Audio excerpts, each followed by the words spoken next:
Et pour réagir à ce budget, je retrouve notre panel de députés. Pour les libéraux, Rachel Bandayan. Pour les conservateurs, Luc Berthold. Pour le Bloc québécois, Nathalie Sinclair-Desgagnés. Et pour le NPD, Alexandre Boulris. Donc, un panel paritaire ce soir. Bonsoir à vous quatre. Bonsoir.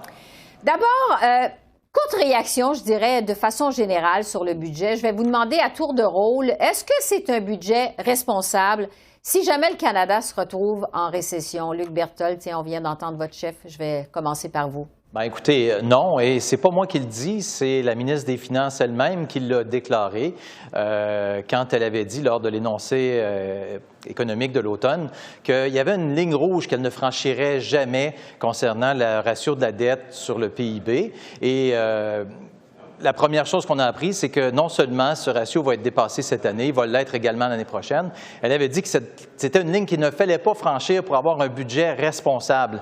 Donc, elle-même l'a avoué, et on l'a vu, hein, ils n'ont pas respecté leur promesse de revenir à l'équilibre budgétaire, ils n'ont pas respecté leur promesse que les déficits allaient diminuer. Bref, c'est un budget totalement irresponsable avec 67 milliards de nouvelles dépenses.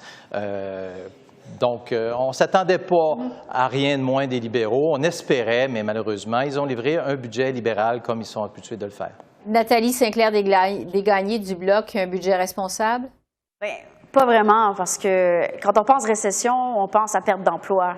Et de quoi on aurait eu besoin? C'est une réforme de l'assurance-emploi. Une réforme de l'assurance-emploi qui est demandée depuis plusieurs années et qui a même été promise par le gouvernement libéral. Et pourtant, dans ce budget-là, on est très déçus de voir que non seulement il n'y a aucune annonce d'une réforme globale de l'assurance-emploi, mais en plus, toutes les mesures qui auraient pu être faites pour combler des trous, pour aider les chômeurs, pour englober une plus grande partie des travailleurs qui cotisent avec leur argent au fonds pour l'assurance-emploi n'auront pas d'amélioration. Donc, c'est vraiment triste de voir que, finalement, on n'est pas du tout prêt pour une récession.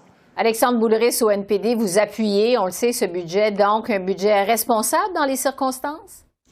Bien, je partage les critiques puis les préoccupations de ma collègue en ce qui concerne l'assurance-emploi. C'est sûr qu'une récession veut dire perte d'emploi et on a un système qui est brisé en ce moment et les libéraux n'ont rien fait là-dessus. Alors, on va continuer à les pousser. C'est un enjeu important pour le mouvement syndical au Québec, mais aussi partout au Canada. Mais on a des mesures qu'on avait demandées, nous, au NPD, qui vont aider les gens concrètement.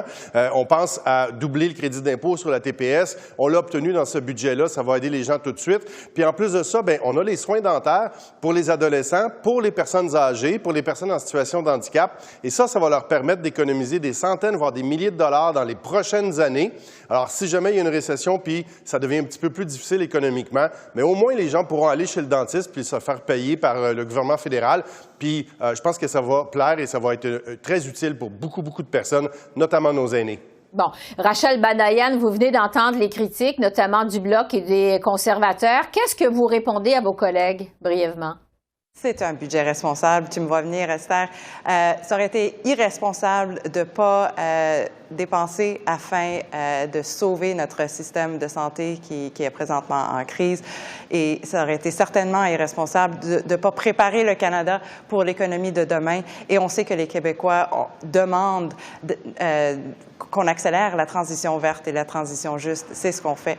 Et d'ailleurs, je dois vous avouer que ça me surprend de voir tous mes collègues et je crois que tous les Canadiens savent bien qu'on vit des moments difficiles. L'économie mondiale vit une période d'instabilité. Alors, il fallait continuer à soutenir les Canadiens les plus vulnérables. C'est ce qu'on fait. On présente un nouveau programme de rabais d'épicerie qui va aider les Canadiens à joindre les deux bouts. Ça, c'était responsable également. Et je tiens aussi à corriger mon collègue conservateur. Le déficit a diminué encore une fois cette année et va continuer de diminuer au courant des années qui viennent. Alors, on fait tout ça, on dépense dans les priorités des Québécois tout en étant fiscalement responsable. Mais quand même, Rachel Bandayan, je reste avec vous parce que votre gouvernement ne vise plus, on le sait, le retour à l'équilibre budgétaire en 2027-2028, comme vous l'aviez fait lors de l'énoncé économique de l'automne dernier. Pourquoi? Depuis l'énoncé économique, on a vu que les experts ont aussi changé leur approche et leur point de vue par rapport à l'économie mondiale. Je pense que vous voyez dans le budget qu'on est très transparent selon les prédictions.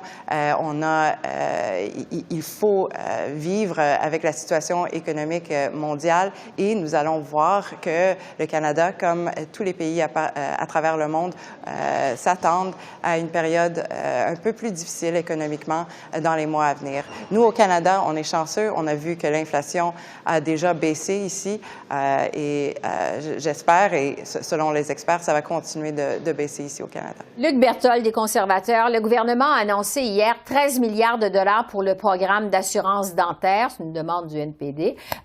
Si vous êtes porté au pouvoir lors des prochaines élections, est-ce que les conservateurs vont vous engager à conserver ce programme-là? On n'a pas l'intention de revenir sur les décisions, mais on a surtout l'intention de faire en sorte que tout nouveau programme va être accompagné de réductions de dépenses équivalentes. Et permettez-moi de revenir sur ce que Mme Bendayan a dit quand elle a dit qu'elle avait un gouvernement responsable. Le gros problème de ce budget-là, le gros problème des libéraux, c'est qu'ils ont perdu toute crédibilité en matière de prévision budgétaire.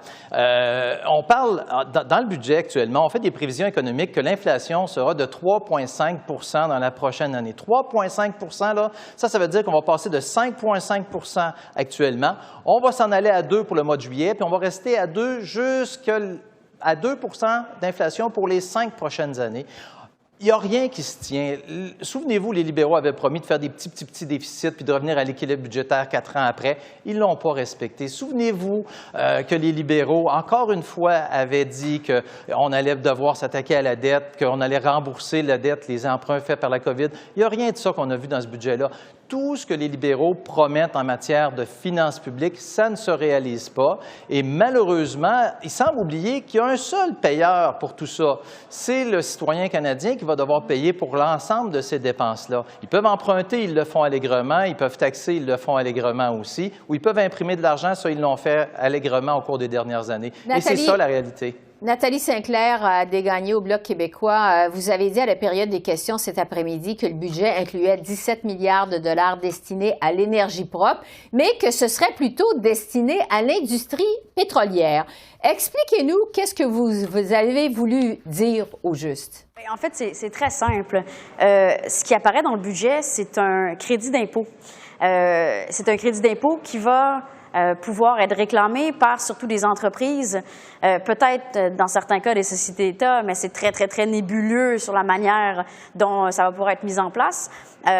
Des entreprises, surtout les entreprises pétrolières, qui décideraient d'améliorer, si on veut, leur performance en termes écologiques. Le problème, c'est que comme c'est des crédits d'impôt, on ne saura jamais à qui va aller cet argent-là. Donc, ça va être très difficile aussi pour le consommateur moyen, pour le contribuable, d'avoir une certaine reddition de compte sur est-ce que ça a vraiment aidé à une transition écologique. Malheureusement, on n'aura jamais la réponse et pourtant, on a vraiment besoin d'actions concrètes et claires en ce moment. Et je me permets aussi de revenir sur un des propos. On est d'accord avec le doublement du remboursement à la TPS. Le problème, c'est que c'est pas du tout une mesure pour contrer la récession. Au contraire, c'est une mesure unique qui va venir aider, soulager de manière temporaire et on est quand même pour les contribuables qui souffrent de l'inflation. Le problème, c'est que pour la récession, on n'est pas du tout prêt en ce moment à y faire face et en particulier parce qu'on n'a pas revu les standards de pension de sécurité de vieillesse à partir de 65 ans comme on le demandait ou alors fait la réforme sur l'assurance-emploi qu'on aurait dû faire. Oui. Alexandre Boulris, pour revenir aux demandes du NPD, bon, on le sait, il n'y avait rien dans le budget pour satisfaire votre demande d'assurance médicaments. Pourquoi vous avez quand même appuyé ce budget-là? Parce qu'il coche suffisamment de cases pour aider les gens concrètement. Il y a des points de l'entente qu'on a négociés qui sont là. On a forcé les libéraux à agir sur des choses qui, il y a à peine 2 ans, refusaient. Les soins dentaires pour les personnes les plus démunies puis la classe moyenne qui vont pouvoir se faire rembourser des factures de dentiste, c'est formidable. Puis les gens dans les rues nous en parlent puis sont contents de voir qu'on a réussi à obtenir ça. On a fait campagne là-dessus, on l'a promis puis là, on l'a obtenu. Même chose avec le crédit d'impôt TPS. Loi anti-briseur de grève est également mentionnée dans le budget. La loi sur l'assurance médicaments, la loi cadre sur l'assurance médicaments, c'était pas obligé d'être mentionné dans le budget, mais on a quand même un certain niveau d'inquiétude. On pense que ça aurait dû quand même être souligné. On va voir qu'est-ce que les libéraux vont faire dans les prochains mois. Mais pour nous, il y a suffisamment d'empreintes néo-démocrates dans ce budget-là, de mesures sociales puis économiques qui vont aider concrètement les gens, où on est capable de dire, bien, on progresse, on va de l'avant, mais on doit en faire plus sur beaucoup d'autres enjeux, notamment les enjeux du logement, où le budget est assez décevant en ce sens-là. Oui. Rachel Bandayan, je vais terminer avec vous parce qu'on vient d'entendre Alexandre Boulris. Plusieurs reprochent aux libéraux d'avoir trop plié aux demandes du NPD, tellement que ce budget est écrit à l'encre rouge. Est-ce que vous avez trop plié, justement, aux demandes néo-démocrates?